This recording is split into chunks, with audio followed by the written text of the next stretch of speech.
do you think bullying can affect your social life?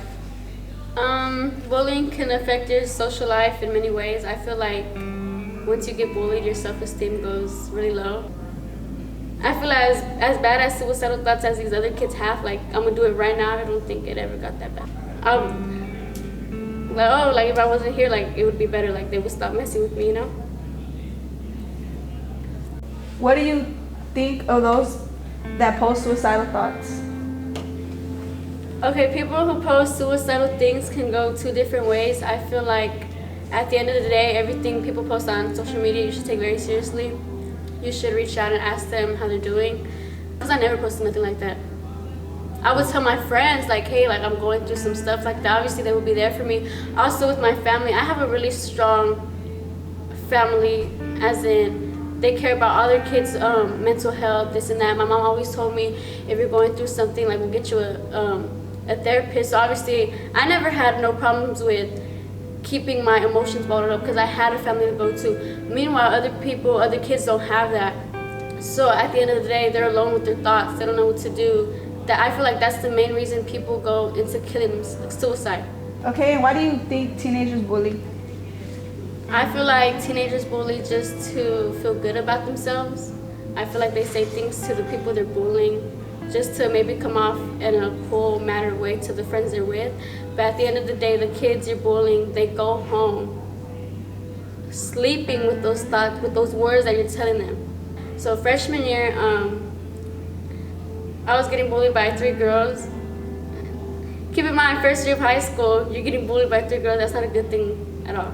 My mom was thinking about moving me to Molina, but I was like, no, I don't want to go to Molina. I'll stay at Sunset, because at the time my sister was coming to Sunset, so I wanted to stay with her for her last year of high school. All throughout freshman year, I was getting bullied. I had no friends. At the time, I didn't have my 2 best friends by my side. I got into a fight freshman year because of those girls. And then I think it was like around junior year, I found out those girls, because those girls told me that like we fought you just to fight you, like you didn't do nothing to us. What was the point of doing that? Okay, what can you say about cyberbullying? I feel like now with quarantine and stuff, people aren't really in school, so I feel like cyberbullying is the main thing that's the main source of bullying, because like I said, you're not going to school, you're always on your phone. You're on your phone, you read all these type of things. People are in people's comments making fun of each other, so I feel like cyberbullying is the main thing as of now. That's the main problem. They would always post stuff like on their Instagrams. I wouldn't see it. They was like, people would send it to me and I would just be like, oh. I never said anything about it because keep in mind, what was I gonna tell them, like, hey, like stop doing that to me? They weren't gonna listen. It was a lot during school too. I would see them in passing hall periods. They would continue to do it. I remember one time, I think it was like homecoming week, we had to dress up. And then I dressed up, I don't know which day it was for, but I had dressed up. And then I was going to one of my periods and then I saw them coming by and they had their phone recording my outfit. I went home that night, I saw them posting that on their Instagram stories and I was like, there's nothing I can do about it. I think it was that week later, they put me in a group chat with all their friends telling me like, hey, we're gonna beat you up. What was I gonna tell them? Like, no, don't do that, because at the end of the day, they were gonna find me at school and beat me up. I had nobody to talk to. I would go home, I didn't have the friends I had right now to talk to about it, so I would go home, go to sleep, thinking like, damn, tomorrow's gonna be the same day, same stuff with the same girls. Yeah, I feel like if a teacher notices, I feel like they will do something about it, because I feel like that's what made me more social with school and make the friends I have now.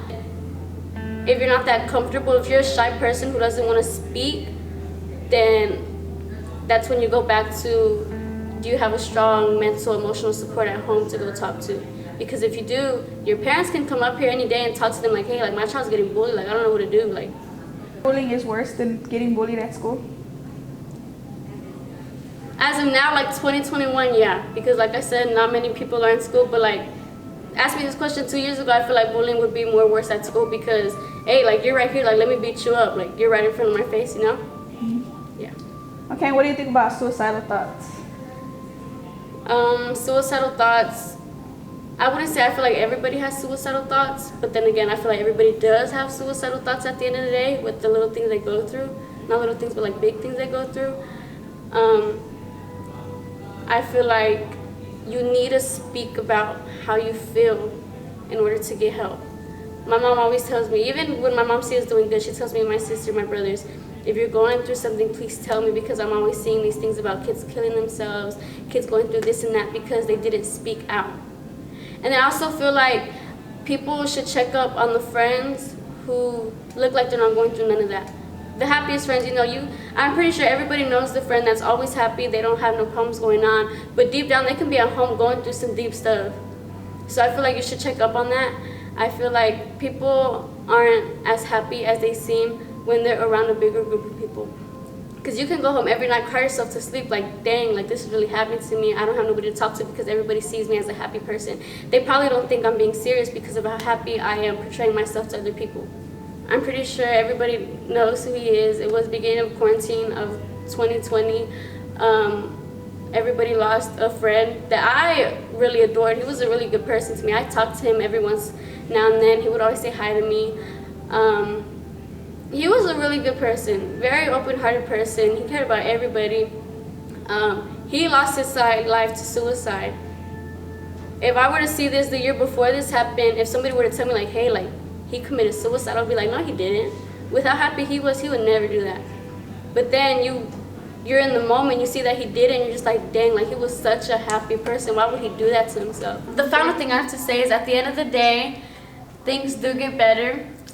The light is always at the end of the road. You just have to keep walking or running. It doesn't matter. But at the end of the day, surround yourself by people who love you, positive people. Don't surround yourself by negative people. Good things are always coming. It may seem like in the moment things are dark, not bright, but you just have to keep pushing forward and things will get better.